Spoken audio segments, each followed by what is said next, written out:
So we're the Janeskis. We own Big Round Wheel Amusements. We travel throughout the country setting up amusement rides of all different sorts for all different reasons. Private events, corporate events. We never know where we're going to be next. We service the whole United States and we travel as a family. We put our rides together as a family. We handle everything turnkey. We bring the ride to the event, we set it up, we operate it, and we are Big Round Wheel Amusements. I'm Darren. I'm Sarah. I'm Jessica. I'm Tommy. And I'm Corey. We are the family who travels the country and sets up amusement rides. So we got a call, a few weeks ago about donating some rides for the prom in Blacksburg, for Blacksburg High School. So we're going to bring these rides out there and get them set up for them. We're going to provide them, we're going to really change it up and give them something a little more than they asked for. They just wanted a Ferris wheel in our carousel that they were very partial to. So we're going to give them some games and some nice stuff. They've been so restricted and having to do their prom outside to be compliant and everything. We want to give them everything we can give them. So we've got couple game trailers. We'll probably take our game trailers over there for them. We'll get our classic wheel. God, that thing has been sitting in the building since 2019. And it is full of cobwebs, and there'll probably be bats that come out of the wheel when we open it up. It's been sitting there so long, I don't know. We're probably, if we do it, we're probably gonna have to get it pressure washed because it's gonna be dirty. It's gonna be dirty. And we don't have time to pressure wash it here because we'd have to set the whole ride up. So I think we'll just have a pressure washer come out, a professional, and wash the whole ride when we're done setting it up. And it'll look shiny and clean for them. But I mean, when we put it in there, it was perfect. So we had just taken that ride out of inventory because we wanted to paint it. But we had a busy 2019. We didn't have time to do any painting. Got the new Ferris wheel. We've been doing a lot of our events with that. And then 2020 hits and we weren't doing much of anything. So I think it'll be great. They wanted a classic Ferris wheel to make really nice pictures with. Everyone's going to be dressed formal, so they'll have a really classic looking Ferris wheel. Our traditional, the one that started it all, and I think it'll be good. We'll give them some games and fun, and I think they'll have a fantastic night with a lot of photo opportunities. This will be a prom to remember for them, and they deserve it. They do, definitely. Yeah. So Sarah, hook up to the generator and we'll take that over with the truck because we need the big generator for that Ferris wheel. It uses a lot of power. We're going to take the big generator over there. You bring that in and I'll bring the Ferris wheel and we'll have everything we need. Carousel's already set up and we'll just get that one done.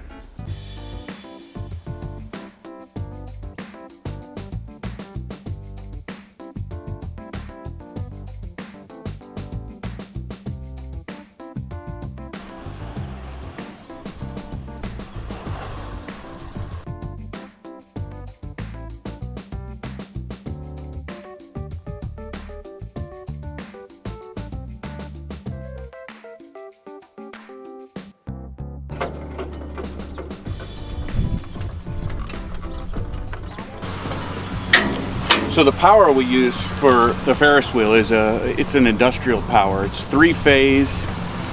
We run around 208 volts phase to phase, more of an industrial power. And this older Ferris wheel is not as energy efficient as the newer rides. So the amperage that it draws is a good bit more. So typically to run this one, we'll bring a bigger generator. My name is Tommy Janeski and I'm 15 years old. Yeah, it's a lot more fun in school. At school you're just writing and everything. Here I can have fun setting up with my family. I just like being with my family during the whole job. The next step is actually raising the tower so we can start putting the spokes out.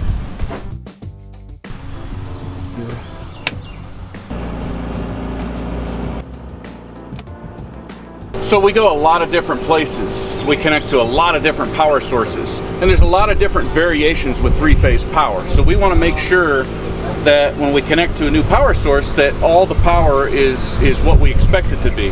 So we have a meter here that checks each phase. So I have 126, 128, and 123, which is great. So these are outriggers or wind braces, and they don't really support any weight when the ride is operating normally, but they do give the ride stability in wind, keep it from blowing around or throwing the cable out of misalignment, anything like that. So they're very, very important. So these are the main cables that hold up the boom of the Ferris wheel that holds the whole thing together. So when we tighten them, it's very important that everything be in alignment, and these cables do a pretty good bit of work keeping the wheel in line. So it's a little bit windy today, and you can actually see the outrigger moving up and down with the wind. And at this point, the Ferris wheel is only halfway set up. So definitely a smoother ride with those outriggers out there. Very, very important to the ride. You get to ride all the rides for free, no tickets. Favorite thing is that I get to be with family doing it, so it's nice that I don't have to go away, or that they go away and then we're home alone and we have to waste the time that we get to go with them and travel all over the place. I have to take these seats down that are stowed here on top, so once we do start bringing the spokes out and connecting them, they won't be in the way. The next step will be to start pulling the spokes out. So we're going to put our brace hook on and start pulling them out one by one, and then you put the sidebars on.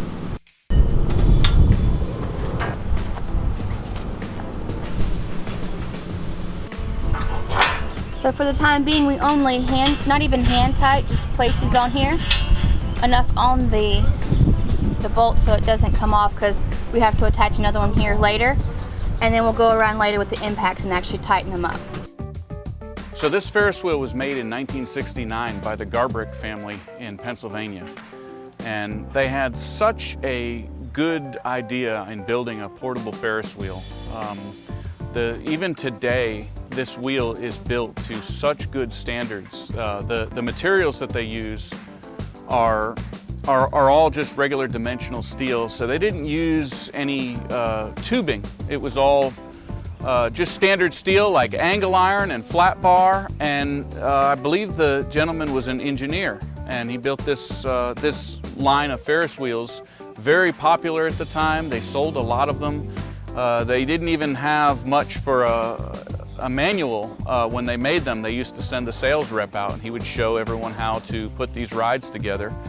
And that was it. But such a good, well-built, well-designed ride, so safe, so easy to make repairs to. We can have a fabricating shop build any of the parts that we need, and it's really an amazing piece of equipment, and we are so happy to have this ride.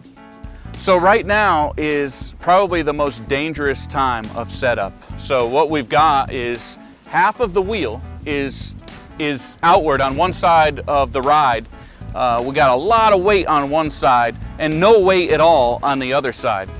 So it's a very dangerous time. There's a lot of weight on the winch cable pulling, and you know, if something went terribly wrong, it could be a deadly situation. It could be very bad. So during this time, we're extremely cautious, and everyone is pretty much on edge, and they're keeping their distance from that part of the wheel as it goes up, as it raises, being so far off balance.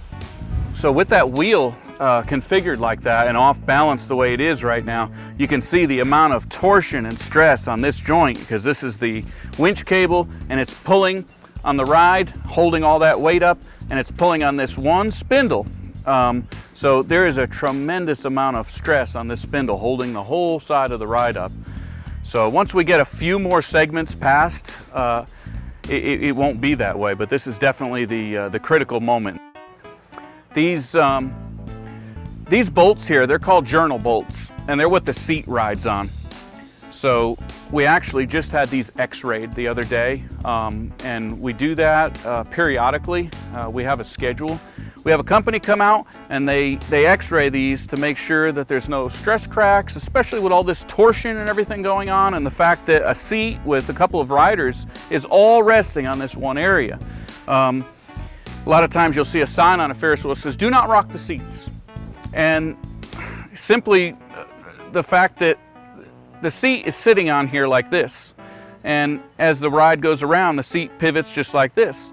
Well, if a person rocks the seat down to this point right here, there's no more weight holding the seat on. You know, there are pins that restrain it from coming off, but then you're relying on a small pin. That's why we say, do not rock the seats on a Ferris wheel. It's very dangerous. So these are the yokes for transport. The tower lays on these, and they actually make it a little bit wider down here so the ride wouldn't spin freely. So we take these things off, and they're only used for transport. So at this point, as we put the spreader bars on, we keep the nuts hand tight. The reason they need to be hand tight is because as the wheel is winched out, it's constantly changing shape until it gets fully set up. So as we assemble these, leave the nuts the way they are, and then when it's done and the wheel's completely round, that's when we go in with an impact gun and we tighten them all and torque them to spec. So now we use hydraulics to both operate the ride and to set up the ride. So we have a set of setup hydraulics that are driven off the same pump that runs the ride. So Jessica is switching them over now. So now we will be in ride mode, which gives us the hydraulics to spin the wheel. So it turns this pulley in here, hydraulic motor, and this is the drive cable. So it's a galvanized 1/2-inch steel cable, and this transfers all the torque from the motors up to actually spin the ride. Braking, everything is done through that cable. So that cable is something we inspect every setup, make sure there's no barbs. If there are any barbs on this cable, we immediately take it off, and we have another cable that we bring with us, and we will replace it on site. So these are what we call elephant ears, and they go on the outside of the ride.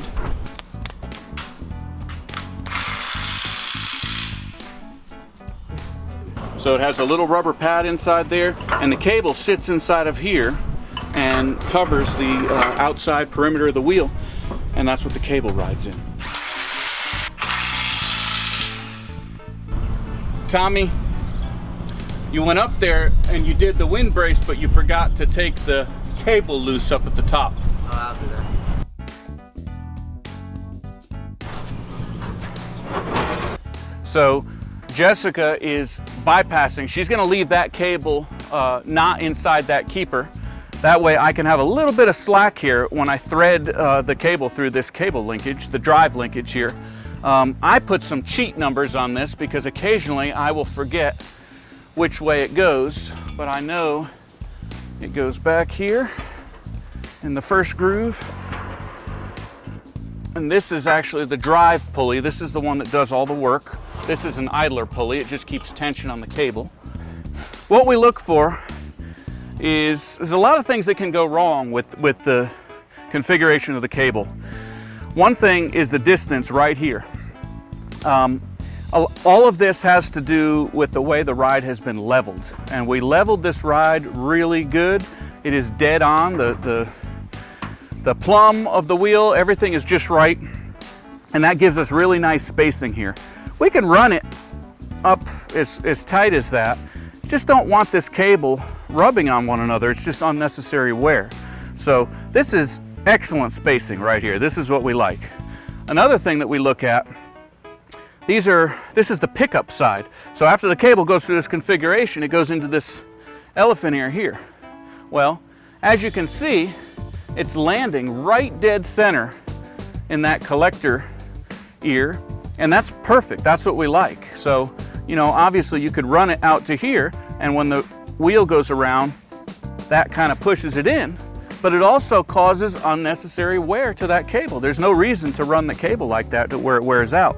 And if you look at our habits, there is no paint worn off this ear because we don't tolerate the the alignment to go that bad. There's some rides might be old and warped, and the cable might be all the way in here. When it goes around, it has to rub on that ear. There's no reason to wear the cable like that. So if you set the ride up perfectly level and everything is just right, the cable goes in, everything's happy. So for wear purposes, we have all of our seats numbered to the sweep that it goes on. I think that this is important because there could be some specific wear that might be specific to one particular seat and the way it goes on the sweep. And if you don't maintain that same connection, you put another seat on there that's just a little bit different in the journals, I think it's going to add wear that we don't need. And another thing that we have is a lot of friction. So we always keep them specific. So a number 10 seat goes on a number 10 sweep. This got crushed during setup. This is a clamp that holds our rubber pad on. And the rubber pad is glued on. It's all the manufacturer requires us to do. But I like putting this clamp on here as a double safety. So I think during setup, the cable pushed this tightener off here, and it has fallen off. So we're definitely good to finish setting up the ride without this part. We will go back to our shop before we run it and put a new one on. It's kind of getting old anyway. It couldn't hurt to put a new one on. And again, it's just an additional measure to keep that rubber pad from ever slipping since it is already glued on. One of my absolutely least favorite things of setting this wheel up are lifting these heavy steel seats up and putting them on here. I think it has aged my back 25 years in 10 years. I had to find another way. There's no room for two people up here, so you can't really use a helper. Very awkward to move these seats. So I came up with an idea, and I found this crane on Craigslist. It's a little electronic crane for lifting packages in a warehouse. And we modified it, and I built this jig to lift up the seats. And you can control the crane from here, down, up. It's battery operated, so if you don't have the power going when you're setting up the ride, you can use this thing without any trouble. And it has really made a difference and changed my life forever to not have to lift these really heavy seats up. And we love having it. Very important part about these seats is, of course, the attachment that they have to the journal bolts on the ride. When this ride was made back in 1969, they used a lead packing to sit up inside of this area right here where it rides. And the lead, being a softer metal on a harder steel, would be the friction barrier to protect this joint. You would always have to grease them, and the lead would wear out. And if the lead wears out, the clearances tighten up, and you get metal on metal wear, and it wears out the seat and the bolt, so they have to be changed. So this ride has a nylon bushing inside here. No grease required, which is a big plus on an amusement ride because grease gets everywhere. And it has made a dramatic change to the way these seats attach. Big help. We check them every year or two with a micrometer, and we've actually found that there has been no wear to these journal pads in, I would say, about 7 years. We haven't had any wear. So the nylon is still the same size. We do put Teflon and silicone spray on these periodically, but it's amazing. There's been no wear. So big help to have having those nylon bushings in there. Yeah. You see, we can't just put seats on in any order. There's got to be some form of balance because you get a lot of seats concentrated in one area, and it throws that wheel off balance, and it gives the winch motor, the drive motor, all that much more work to do, is lift up hundreds of pounds of seats on one side of the wheel. And then when it comes down, you have to worry about stopping them. There's people working around the wheel in tight areas, so we try to do our best to keep it balanced when we load it to some degree. You know, a hair guard obviously is just what it is. When a person's riding on the wheel and they have long hair, we've got a joint right here that rotates. So you wouldn't want a person's hair to get wrapped around that axle as they're going around the Ferris wheel. It would be catastrophic. So other manufacturers have come up with a big shield that wraps around the back of the seat. And that's fine, it does the job, but it also obstructs the view. And one of the most important things of riding a Ferris wheel for the passenger is having a great view, to be able to look around and see where you are. And one of the good things that this Garbrick manufacturer did when they manufactured this is they went with a very simple and very effective hair guard. So this just simply pops over this right here. A bolt goes through it, and it keeps a person's hair from getting wrapped up in that shaft, and it doesn't obstruct the view. So again, in 1969, when they were building this ride, they were geniuses. They really cared about the passengers, they cared about their safety, and they have a great idea. It's a very simple hair guard. That's the last step for the seats, so now we'll open the seats and pull them up and open.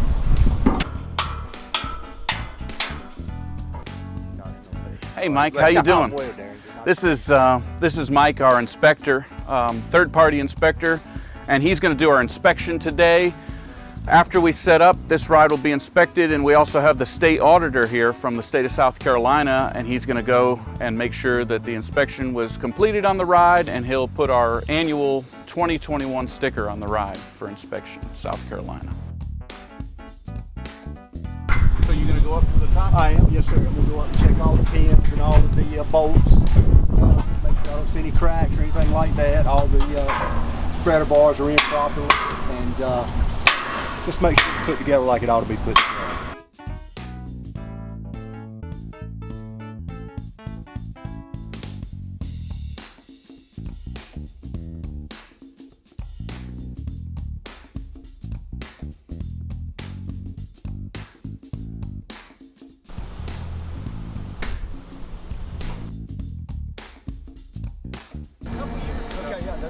They've been holding up good. We got a crack right here. Yep. See that? And this tubing, And this I guess, tubing. yeah. And the foot tub is separate from the seat itself, but we probably need to repair that Yep. before we put somebody in there. So that's And this is seat number what? is it right here? Seat number 11.